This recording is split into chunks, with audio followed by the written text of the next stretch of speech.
Generational wealth. Have you ever wondered how much wealth each generation holds? I'm talking about the Gen X's, Gen Z's, baby boomers. I'm talking about that generation. How much do they actually hold in their retirement savings account? And how do you compare? Let's check it out.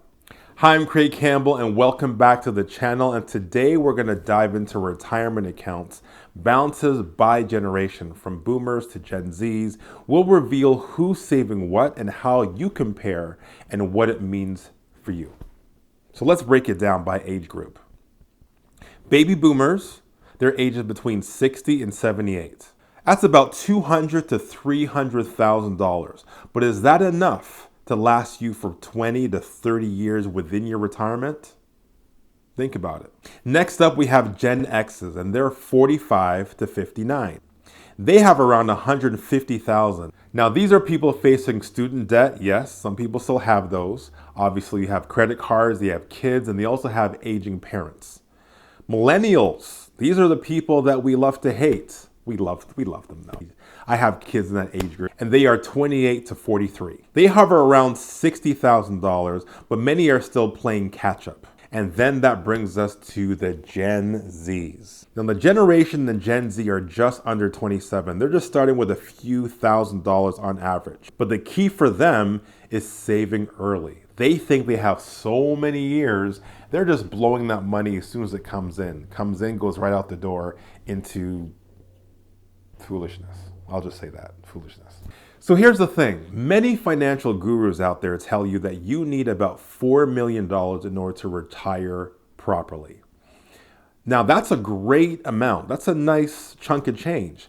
But you have to recognize that many people live differently, right? In terms of investing and spending, their income that they're currently making, their spending patterns, their culture. There's so many different things. So just to say that everyone should be within a certain number, it could be misleading and actually even scary for a lot of people. So to say that everybody needs to be within a certain number can be a little bit scary for some people. Even some of the numbers I've just rattled off a few moments ago, for many people, you're going to look at those numbers and say, I have way beyond that, so I'm good.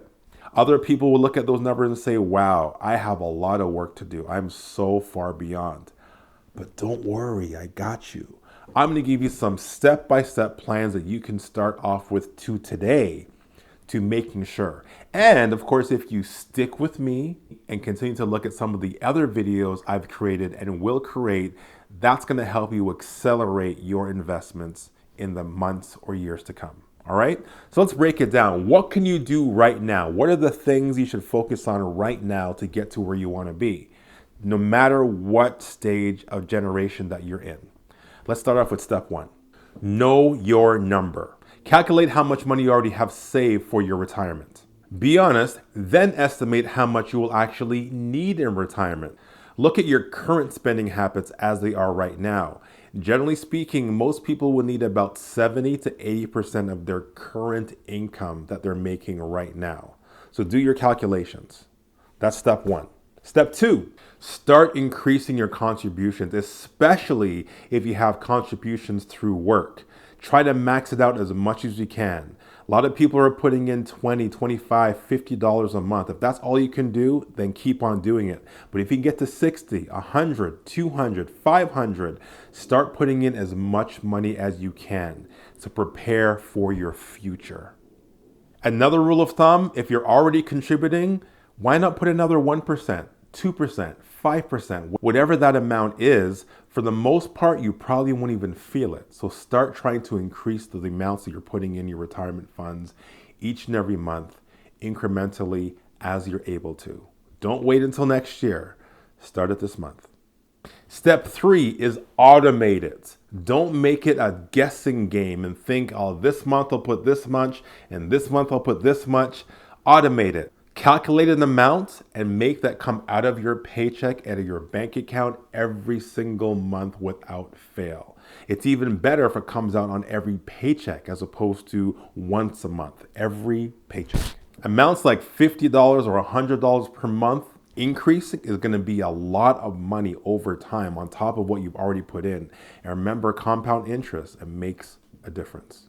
Step number 4, Diversify and stay invested. Don't let fears of dips and tariffs and what your barber says and what your neighbor says, don't let that stuff scare you. Stay in the market. When things go down, if you have extra money, that's the time to pour more money into that account. Keeping in mind that works especially well if the investments you're currently investing in were good investments in the first place. Don't gamble your money. Make sure you're investing in solid funds, solid stocks, solid investment vehicles. That is key. But don't get scared when there are dips in the market or rumors of dips. Keep investing month after month. Remember, you are focused on long-term growth. This is for your retirement. This is not for your savings account that you're going to take out to buy a big TV one day, okay? This is for your retirement. Very different philosophy here.